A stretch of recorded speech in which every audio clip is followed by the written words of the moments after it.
बज़ाहिर ऐसा नजर आ रहा है कि साबिक DGI-SI की गिरफ्तारी के बाद अंदर ही अंदर बानी पीटीआई बड़ी तशवीश में मुब्तला है। एक तरफ बानी पीटीआई कहते हैं कि वो लेफ्टिनेंट जनरल रिटायर्ड फैज़ हमीद की गिरफ्तारी से खौफजदा नहीं, लेकिन दूसरी जानिब वो लेफ्टिनेंट जनरल रिटायर्ड फैज़ हमीद को अपने खिलाफ वादा माफ गवाह बनने के खदशे का इजहार भी कर रहे हैं। अडयाला जेल में बानी पीटीआई ने सहाफियों से गैर रस्मी गुफ्तगू करते हुए कहा कि लेफ्टिनेंट जनरल रिटायर्ड फैज़ हमीद का सारा ड्रामा मुझे मिलिट्री कोर्ट ले जाने के लिए किया जा रहा है। जो रिटायर्ड फैज़ को मेरे खिलाफ वादा माफ गवाह बनाने की कोशिश की जा रही है। इन सबको मालूम है मेरे खिलाफ बाकी सारे केसेस फारिग हो चुके हैं, ये इसलिए मुझे अब मिलिट्री कोर्ट्स की तरफ ले जाना चाहते हैं। ये जनरल रिटायर्ड फैज़ से कुछ ना कुछ उगलवाना चाहते हैं। ये जनरल रिटायर्ड फैज़ से कोई ना कोई बयान दिलवाएंगे कि 9 मई साजिश थी। अब जैसा कि साबिक DGI-SI की गिरफ्तारी के बाद सामने आने से बानी पीटीआई की सहूलतकारी होती रही और 9 मई में भी साबिक DGI-SI का नाम सामने आ रहा है। और इसी को देखते हुए बानी पीटीआई इस बात का इजहार कर रहा है कि आने वाले वक्त में उन पर मिलिट्री कोर्ट के तहत मुकदमा चल सकता है। और अब तो साबिक चीफ जस्टिस साकिब निसार का नाम भी टॉप सिटी हाउसिंग सोसाइटी से जोड़ा जा रहा है। साबिक चीफ जस्टिस पर यह इल्ज़ाम लगता है कि उन्होंने अपना ओहदा छोड़ने से कबल तमाम रिकॉर्ड को ज़ाया करने का हुक्म दिया या रिकॉर्ड को दाखिले दफ्तर करने का कहा।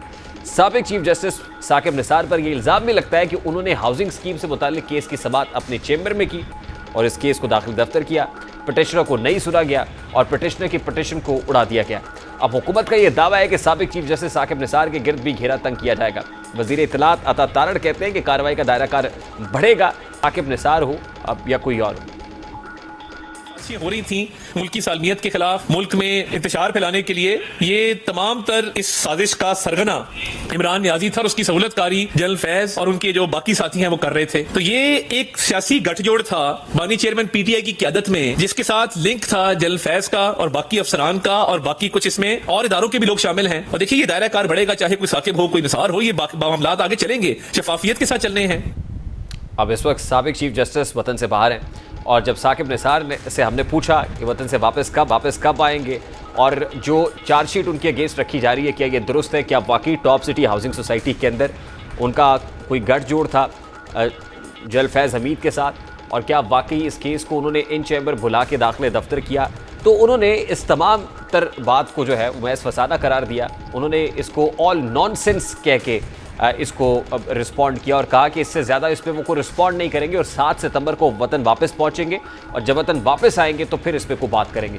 बहरहाल अब ये सवाल उठ रहा है वतन वापस आए नहीं, क्योंकि ये बात उन्हें भी अच्छे से पता है कि हालात उनके लिए मुल्क में फेवरेबल नहीं है। वाकिफ़ान हाल के बकौल हुकाम की तहकीकात में साबिक DGI-SI और साकिब निसार के दरमियान राब्ते की तस्दीक हुई है। अब बहरहाल ये तस्दीक भी हो रही है कि रऊफ़ हसन और भारतीय सहाफ़ी करण थापर मिलकर कोई खिचड़ी बना रहे थे और इस हवाले से वज़ीर इत्तलात बहुत पहले ही कह चुके हैं कि रऊफ़ हसन के मुल्क दुश्मन अनासर से राब्ते थे और वहाँ से तनख्वाह भी ले रहे थे। इस वक्त पाकिस्तान मुस्लिम लीग नून के रहनुमा अली गौहर बलोच साहब ने भी ज्वाइन किया है। अस्सलाम वालेकुम अली गौहर साहब, बहुत बहुत शुक्रिया आपके वक्त के लिए।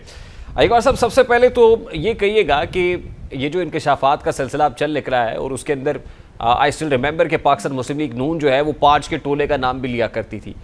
उससे बिल्कुल बरक्स मियाँ नवाज शरीफ साहब ने मरियम नवाज साहिबा के साथ जो बैठ की गुफ्तगू की, वो प्रेस कॉन्फ्रेंस तो नहीं थी, वो तो कौम से खिताब था जिसमें उन्होंने 14 रुपये फ़ी यूनिट की बात की। कोई जल बाजवा की बात नहीं हो रही, कोई साकिब निसार से मुताल्लिक बात नहीं हो रही, इवन जनरल फैज़ से मुताल्लिक भी कोई बात नहीं कर रहा है। तो क्या ये कोई स्ट्रेटेजिक शिफ्ट है पाकिस्तान मुस्लिम लीग नून की पॉलिसी के अंदर कोई तब्दीली आई है? बिस्मिल्लाहिर्रहमानिर्रहीम। देखिए, PMLN की जो स्ट्रेटेजी है वो एक ही है कि पाकिस्तान के अवाम की खिदमत की जाए और PMLN और हमारी लीडरशिप एक वो जमात है जिसने हमेशा अवाम में अपनी कारकर्दगी की बुनियाद पर जिसको सराहा जाता रहा है। और जब भी पाकिस्तान के गंभीर हालात हुए हैं और जब भी पाकिस्तान को बड़े बड़े चैलेंजेस सामने आए हैं, जब भी पाकिस्तान बहरानों में घिरा है, तो वो मोहम्मद नवाज शरीफ साहब की ज़ात है, हमारी लीडरशिप है जिन्होंने पाकिस्तान को इन संगीन किस्म के बहरानों से निकाला। जिस तरह से 2013 में लोड शेडिंग का इशू था, जिस तरह से दहशतगर्दी का इशू था। मैं सर यही तो पूछ रहा हूँ ना कि क्या नैरेटिव तब्दील हो गया है, अब you are more focused towards economy now. अब आप खिदमत को वोट दो की बात कर रहे हैं रादर देन वोट को इज्जत दो। देखिए, बात यह है कि जब आप हुकूमत में होते हैं तो मैं समझता हूं कि हुकूमत का काम और अपनी पूरी तवानाइयां जो हैं वो आवाम के ऊपर सर्फ करना होते हैं। और ये हमारी बदकिस्मती है कि इसके दरमियान एक ऐसा प्रोजेक्ट भी लॉन्च किया गया जिसने पाकिस्तान की मईशत को बहुत बुरी तरह से मुतासर किया। और यही वजह है कि आज से फिर जब 2018 में हमारी PMLN की हुकूमत ख़त्म हुई और उससे पहले जब नवाज शरीफ साहब को डिस्क्वालीफाई किया गया था, तो उस वक्त पाकिस्तान के ये हालात नहीं थे। पाकिस्तान मईशत अच्छा, जब डिस्क्वालीफाई किया गया था, who was responsible for that? किसने डिस्क्वालीफाई किया था? देखें, बात यह है कि जिन जिन लोगों ने डिस्क्वालिफिकेशन की वो तो किसी से ढकी छुपी हुई नहीं है। किसने की सर? अगर साकिब निसार उसमें सरे फरिश्त है। तो क्या साकिब निसार साहब के अगेंस्ट भी कोई चार्जशीट रखने जा रहे हैं? साकिब निसार से मुताल्लिक कोई लिंक एस्टैब्लिश हो गया है? देखिए, मेरी बात सुने। बात यह है कि जो अकामा से बात शुरू हुई थी, वो मतलब है जो पनामा से शुरू हुई और अकामा के ऊपर सजाएं सुनाई गई, और किस तरह से 2-2 साल जमानतें नहीं होती थी, किस तरह से झूठे मुकदमात बनाए गए, किस तरह से RTS सिस्टम बंद किए गए।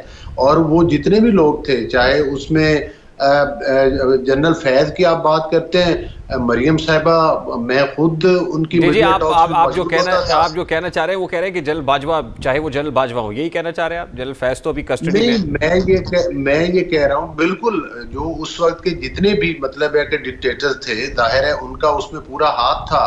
और ये कोई सारा प्रोग्राम वैसे तो नहीं हुआ था, और हम तो कोई ढकी छुपी बात तो क्या आप मुतालबा करते हैं कि जनरल बाजवा से भी तहकीकात की जाए? हमने तो देखें, नहीं, मेरी एक मिनट, मेरी बात मुकम्मल होने देना, इस तरह नहीं है।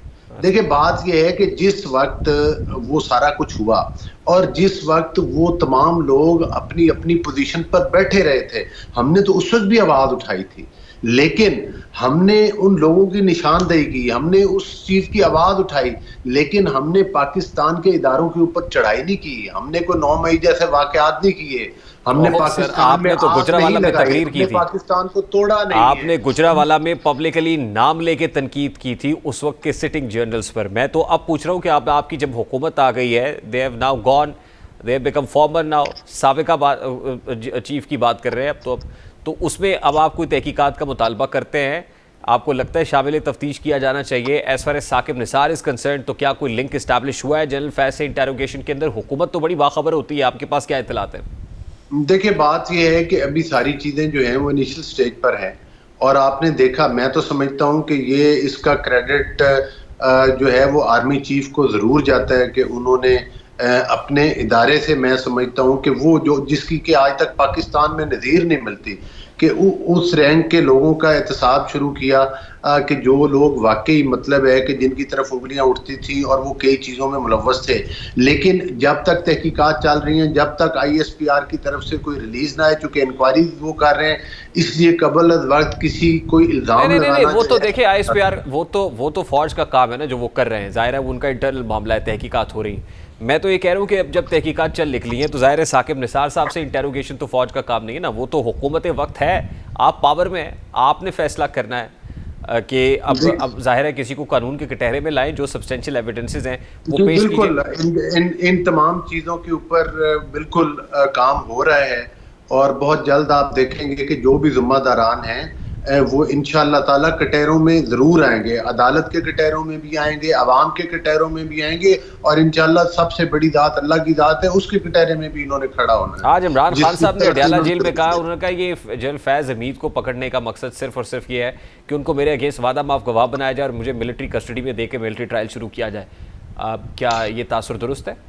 बड़ी तज्जुब वाली बात है कि आज से एक दिन पहले बानी PTI कह रहे थे कि मैं तो बिल्कुल परेशान नहीं हूं और मुझे तो बिल्कुल कोई मतलब उस चीज़ की परेशानी नहीं है, और आज फौरन परेशानी वाला बयान भी जारी कर दिया है। मतलब चंद घंटे तो गुजार दिया करें ना, अपने बयान के ऊपर U-टर्न ले जाते हैं।